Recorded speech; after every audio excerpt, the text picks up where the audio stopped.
This is Cheryl Todd of Gun Freedom Radio. And I'm the other guy, Dan Todd, reminding you that we and the show you are listening to are proud members of the Self-Defense Radio Network. Find out more and check out all of the other great shows and content at selfdefenseradio.net.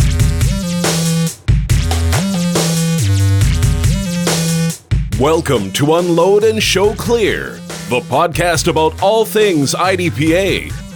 And now, here's your host, a man for whom getting stuck in traffic was the only thing worse than sticking around for day one of nationals, Lloyd Bailey. Welcome to another episode of Unload and Show Clear, where we counter the media's negative image of gun culture by introducing you to the amazing men and women who are involved in IDPA, International Defensive Pistol Association. We're focusing on people, not politics. The everyday people from all walks of life, men and women who volunteer their time and effort, who spend their hard-earned dollars on travel, match fees, and gear to make this sport great. They're your doctors. They clean your teeth. They're fixing your houses, taking care of your pets. They fix your computers and pilot your planes, and they protect our streets and our nation. They are gun culture at its finest, and it's misunderstood or completely unknown to the mainstream media. Today, I'm going to introduce you to another one of these awesome people. But first, I want to thank today's sponsor. I'm really excited and honored to be able to say that today's show is brought to you by the Blue Bullets. Why am I so excited? Well, for one, the Blue Bullets make cost-effective, quality bullets specifically designed for competitive shooters. Two, they're big supporters of the shooting sports because they're competitive shooters themselves. And three, because I'm a customer and I believe in their products. Using their own polymer-based liquid coating that they mix in-house, Blue Bullets are designed to prevent barrel leading, to reduce smoke, and yet they're priced comparably to other uncoated lead bullets. And unlike uncoated lead bullets, the Blue Bullets are Glock safe. How did they do that? They did that by spending 6 years developing a coating and a process that ensures consistency and quality. I can tell you from my own experience that while I usually don't perform very well at matches, the Blue Bullets never let me down. Visit thebluebullets.com today. Tell them you heard about it on Unload and Show Clear by using this promo code BBUSC at checkout, and you will save 5% off of your order. The Blue Bullets, family owned and operated by competitors who know what you want in competition bullets. Check them out at thebluebullets.com. Our special guest today is Razmik Carapetian from North Highlands, California. I got to meet him at Worlds. We've been Facebook friends for quite a long time, and it was a great opportunity to meet you face to face. Welcome to the show. Thank you, sir. Thanks for having me on. So, for those who don't know you, tell us a little bit about yourself. What are you doing for a living there in North Highlands? First of all, let me start with saying thank you for all the hard work that you do for IDPA. Interviewing with a lot of great shooters. I think it's very helpful, and I listen to every one of them. Really enjoyed it. So let me start my statement with just saying thank you for what you're doing for IDPA. Thank you. Well, I appreciate that. I am a jeweler by trade for 28 years, soon become 29 years. And long story short, I graduated as a machinist, but didn't want to continue doing the hard work. And since like the jewelry was a better opportunity for me, no greasy, dirty floors anymore, and, metal chips and things like that. And it was more cleaner field. It's the same principle, using the files and the saw and welding and, forging metals and casting, and it's just smaller pieces. And of course, it's a better gig for me, I guess. Very cool. So I've been doing jewelry for 28 years. I am self-employed. And I'm guessing from your accent, you're not a native of California. You told me when we met face to face. Tell us where you're from and how long you've been here in the U.S. I am Armenian by birth, and I moved to America, basically United States, for the second time about 21 years ago. First time my mother brought me and my sister back in 1977, to be exact. But for some unknown reason, she took us back one morning. She asked us to pack up our stuff, and we're going back home for good. Right. So, but I have decided to come back here just because of, the opportunities as far as my jewelry trade. It was greater, most more people, they could afford bigger stones and everything else. So it seems like, it was a great time. And I just moved here, no regrets at all. Of course, you lose something, you earn something, but I am, United States citizen. Where did the interest in guns come from? You grew up in Armenia, and for those who are not familiar, give us an idea where Armenia is geographically, and tell us what it was like growing up there. And were you exposed to guns at all growing up? First hint would be Noah's Ark, which is on the top of Mount Ararat. Right. And that's the land of Armenia. So we share a border from west with eastern Turkey, and from southwest with Iran, and from north with some old, Russian countries, basically. And it considers one of the far east European countries. If you want to see history, you want to see, old monasteries and fun people and barbecue and drinking and partying every day, that's the land you have to travel. Yeah. You moved to the U.S. at the first time you moved to the U.S. at what age? I was 8 years old. Okay. And basically they put us in public school, and I just knew basic, English words, and eventually one led to the other, and they had a little test from me, and I was basically doing a lot of things that I would have learned here in the States 2 years later on, but the principal asked my mom, because of he doesn't understand, the language, he can't make a communication with the, teacher and everything. We want him to start from the first grade, and those things started piling up for my mother. Like, I had to basically, those 2 years of I was third grade when I came here, and I had to start from first grade. Oh. And seems like she wasn't happy really at all. And public, Armenian private schools, they were pretty expensive, and it wasn't only me, my sister also had to attend to, learn our language basically, and it was too much. So basically, she took us back, and I came back in 1999. Okay. For a second time, just by myself. So, and, so you were in the U.S. for a short time, then you went back. Were you? How did you get interested in firearms? Is there a firearms or a gun culture in Armenia, or is this something that once you came back in the 90s that you picked up here in the U.S.?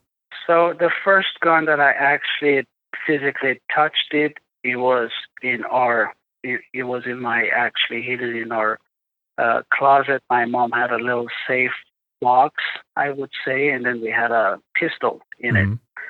And this is really interesting story. I'll tell you what it was. It was like a miniature 1911, semi-automatic size of a 6-rounder, like a little bug gun, like those Bobcat Berettas, exactly. Right. And I was a very curious kid. We used to make slingshots with two of my best friends, and they were brothers, 1 year apart.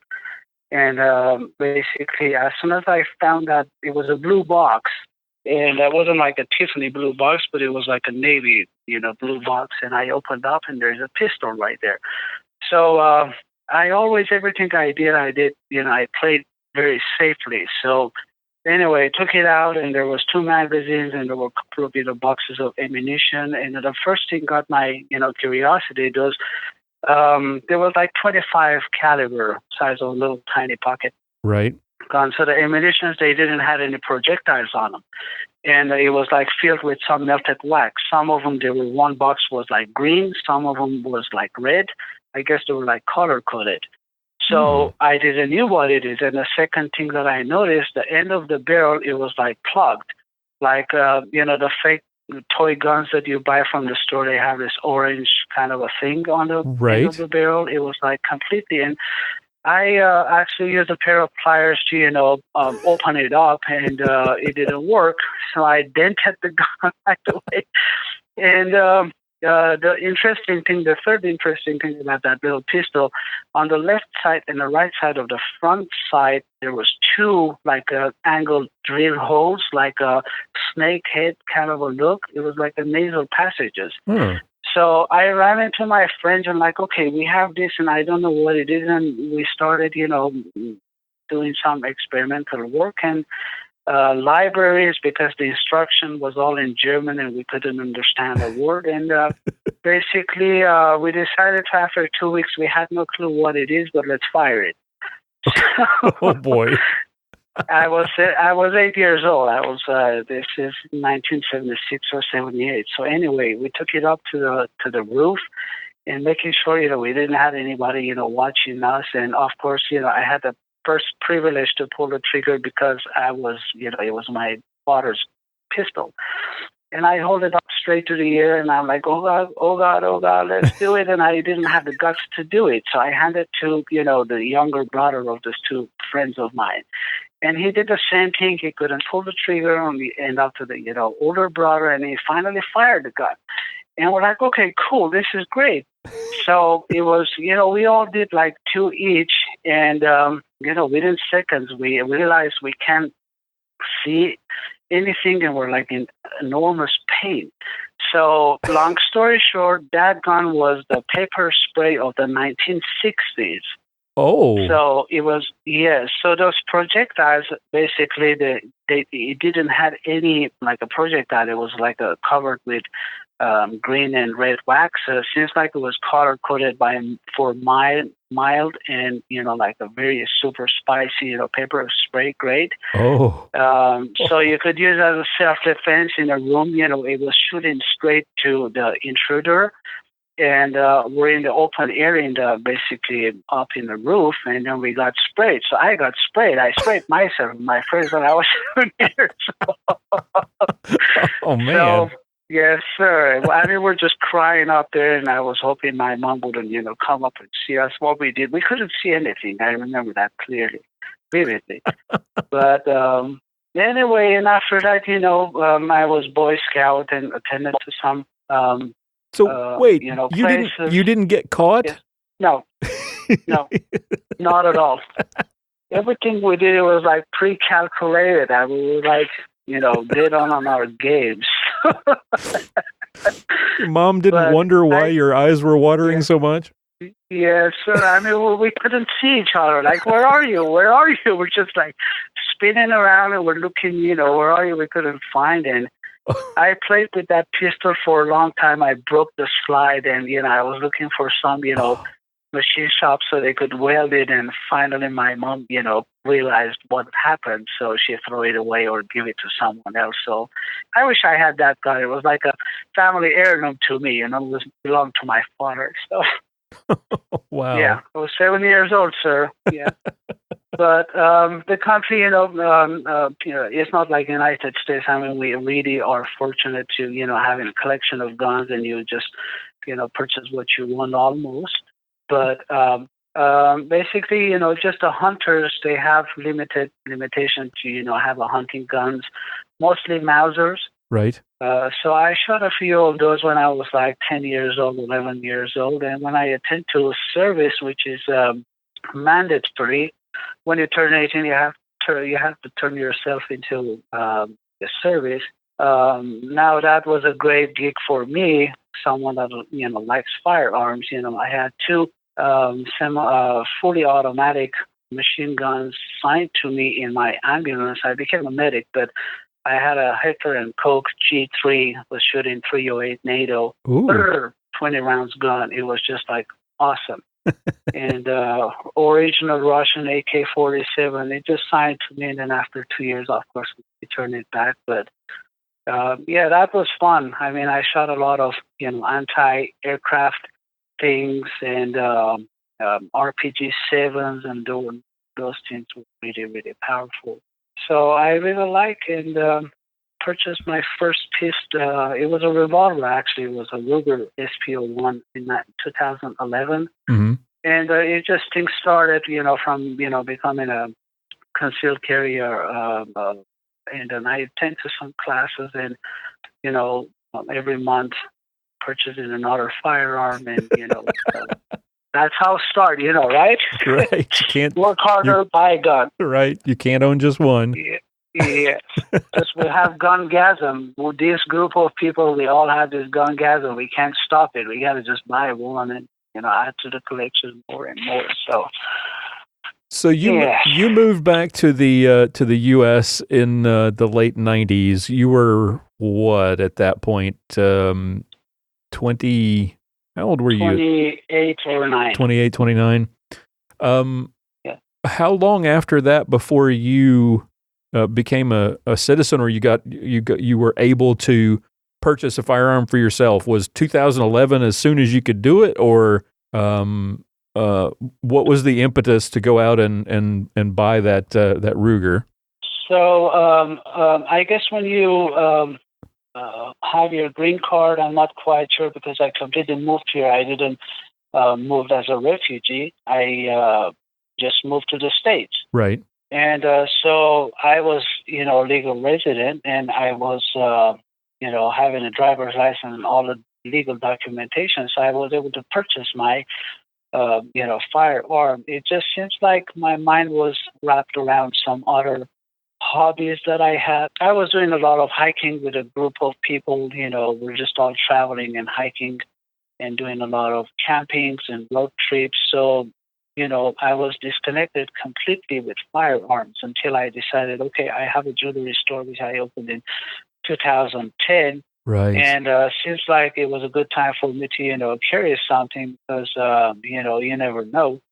Right. For my own self-protection. So things started right there, and I kind of like, oh my God, I missed all these years. I used to love firearms, and what am I doing? But first firearm, I was just back in the same spot that I was at 7 years old. I love firearms. Like, oh my God, I missed all these years and I can buy. So it started, concealed carry, training, go to the range, shoot it. And someone mentioned, hey, you like shooting? There is a game going on. You can actually do a little bit of scenarios and shooting. And what is it called? An IDPA.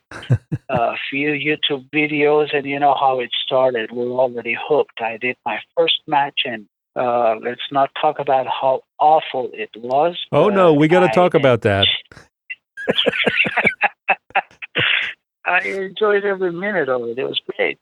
What do you remember of how that first day went? When were you prepared? I mean, some people, they study up all the rules, they go and get all the equipment, and they walk onto the range like they've been there for years. And then there's others who walk in with, the Uncle Mike's holster and, magazines in their pocket. Yeah. What was your first experience like? I just walked in with, like a casual person. I had no experience. And so I remember I shot my XT9 with a some compact 9mm Springfield. And basically I borrowed a Mac pouch from someone because I didn't have any. I was carrying that, extra magazines were in my back pocket. Mm-hmm. So anyway, I was stuttering like 30 seconds on one headshot in, 15 yards, which I was completely missing it. And I could see this, series of winks going on around like, oh my God, this guy is just so slow, crazy. And I was just didn't knew that I'm actually, not playing the game. I was trying to get my headshot, but I was offended. I cannot get a headshot in like 13, 15 yards for 30 seconds. And it was fun. It started, and everybody, it's like a little family. Everybody's trying to help you out. Okay, so it's a part of the game. This is how you have to do it. And like I said, no regrets. I was just signing up next 2 days when the registration was getting open and started doing it. And it was just since that day, I don't think that I have missed any Sunday except it was like maybe bad weather. I had a wedding to attend. So But yes, I've been in the range since late 2014, early 2015, shooting IDPA, and then of course the USPSA and Steel Challenge, came along. And so after that first match, you just started. What did you do to? I mean, obviously that you were hooked like so many of our guests. You didn't get discouraged by your struggles in that first match. What did you do to try to improve? And what was it like going forward for you? How did that change your life? Because a lot of people decide I'm going to go all in and I'm going to get better at this, and others they take a more leisurely approach. You had a business to run. What was your approach? My approach was one of my philosophies. If from the first place, if you say I know everything, you're in a big trouble. I realized I know nothing. So I was watching people how do they shoot, and I was so amazed. Like, okay, I did this, I did that, and I shot, big guns, big bores, in my service, but I cannot keep up with these people. I have to follow up. I like to learn, I like to practice. So it became, basically, put your head down and, listen to every single lead that you can get. And everybody in our range, they are Sacramento defensive pistol shooters, SDPS, great people. Mm-hmm. And every one of them, they were just, giving me a little bit of advice and tip. And I realized I have to spend more time, on practice. And, I've been introduced to dry fire. I've been introduced, like, instead of going to the bar, you have to go to the range. That's how it works. A lot of hard work. Right.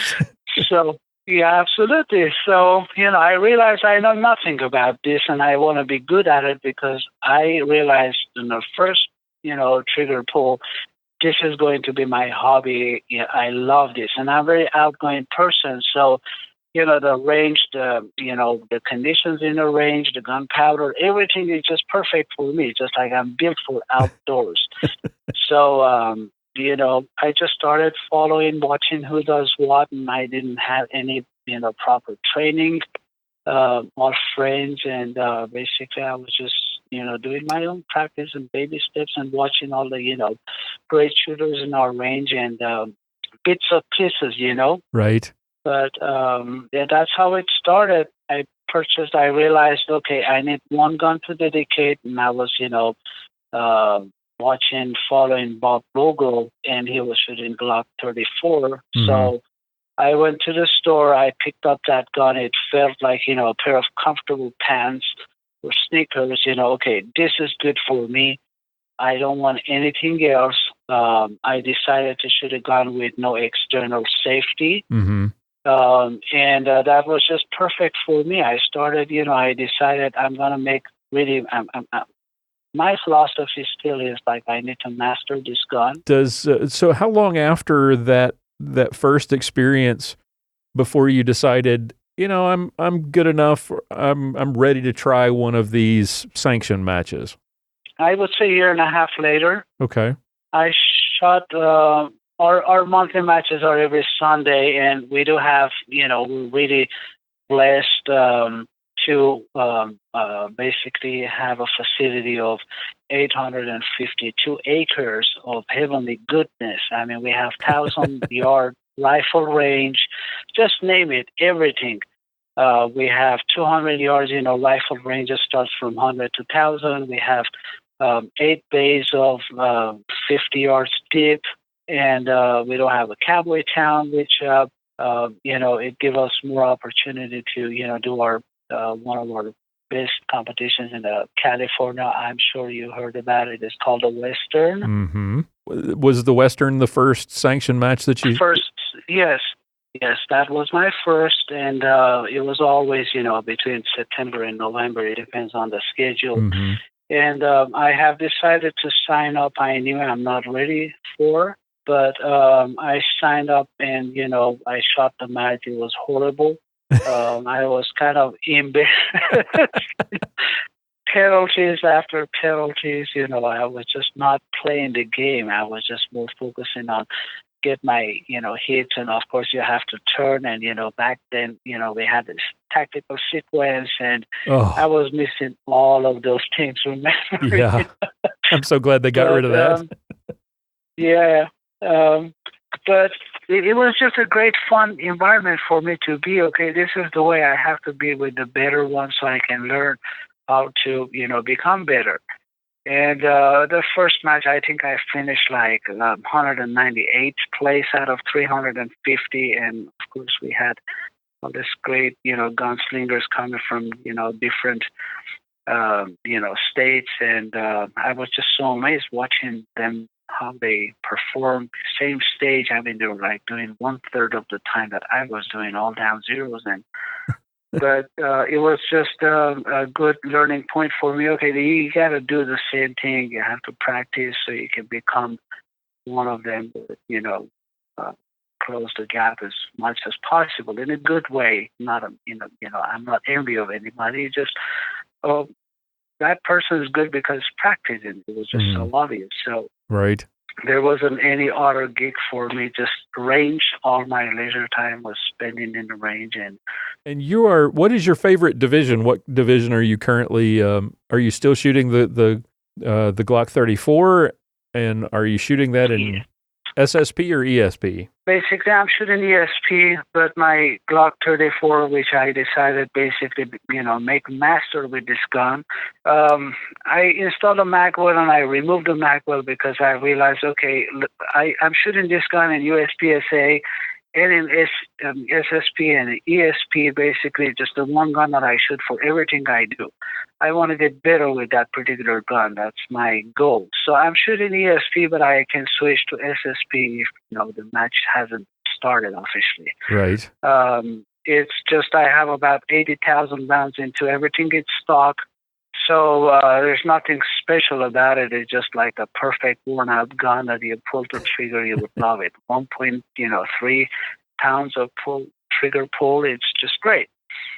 And it's just like comfortable pair of pants. I shoot ESC mostly. I am currently an expert. You're an expert now. Yeah. I am.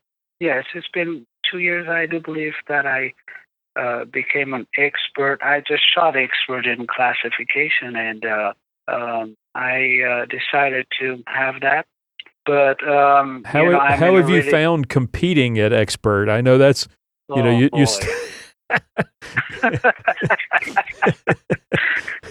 it's a big change when you jump up. The difference between marksman and sharpshooter is big. When you go from sharpshooter to expert, that's a huge jump. The difference, and you're swimming in a different pool at that point. It's so. I'm drowning. I'm not even swimming, my friend. I'm drowning here. I mean, we have all these great expert shooters. I do believe expert division will be just the hardest, division, because there are a lot of expert shooters, and we're all fighting for that one or first, second, place to get a match bump or, beat the others, or it's a competition. After all, I'm here to, make first place, hopefully. So I think it's the time competition is very tight, but I like the challenge. Do you have a memory or a story from a match that you took part in, either something interesting or strange, or a performance that you were really proud of or not so proud of? Something you could share with us from your, what's it been now, 4 years? Oh boy, 4 years. Yes. Well, last year on the Nationals, there was this stage that they had this pneumatic activator, and we had to start with a support hand shooting 3 targets with a angled hard cover, and then you had to pass through a little port which was activated at the right side of the stage, which was all strong hand, downloaded to 6, limited, so 2 per 3 targets, and you had to cross that port which was activated. So my gun had a stovepipe type 2 malfunction. Oh. And the first time the targets appeared, and I'm trying to pull this magazine, and by the time that I fixed it, the second time also appeared and disappeared. Oh, no. So basically, nothing memorable. Just, I'm having, all these challenges. It's not, I'm not discouraged about any of this. It's just that they are part of the game. They are challenges. Right. But I don't have anything memorable. I did something, fantastic. I had stages. I had days that I finished a match, down 0. But the regional sanctioned matches, it just not so great. And I'm just working on my, things that I have to work on. Hopefully, in the next 2 or 3 years, I will be proud and say, I did this stage really good. I, won this stage. Yeah. As we kind of wrap things up, kind of summarize for me what IDPA means to you. Why do you invest that kind of time? If you're spending that much time on the range, or you're spending a lot of time getting better as a shooter, and you're traveling to matches around the country, why are you doing it? What is it about IDPA that's special, and why do you love it? It's a great question.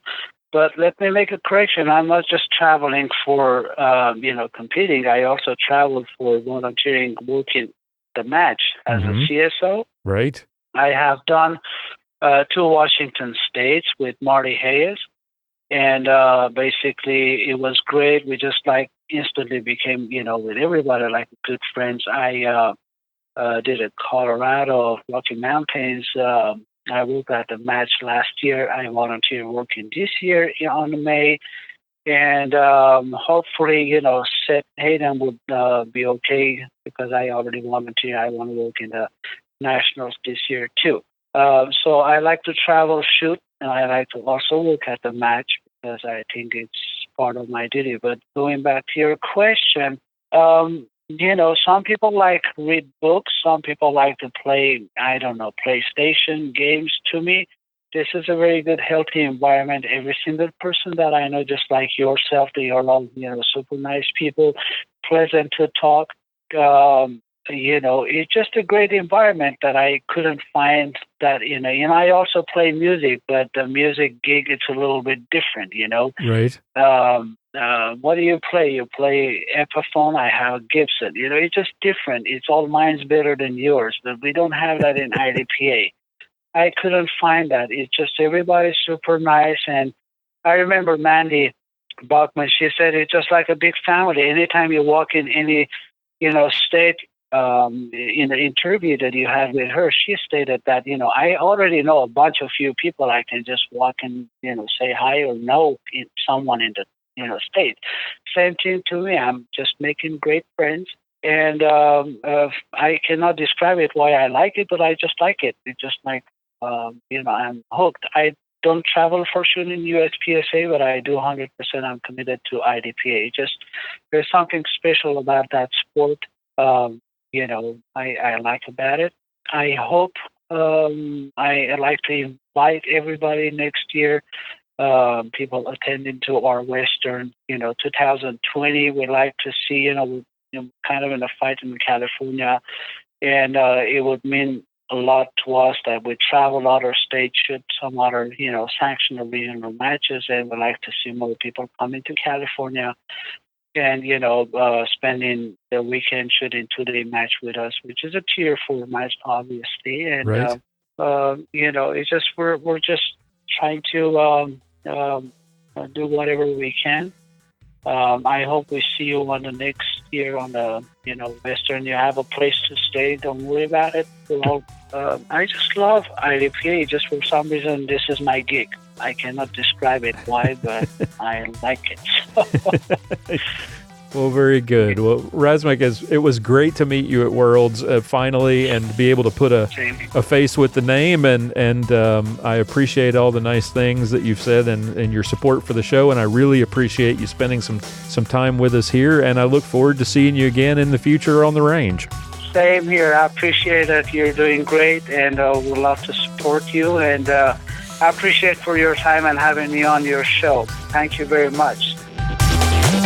All right, that's all the time we have for today. I want to thank our guest for coming on the show and our sponsors for making all of this possible. Take a moment, if you would, to check out the website, check out our show notes at unloadpodcast.com. We've got lots of interviews with more amazing guests like the one you heard today.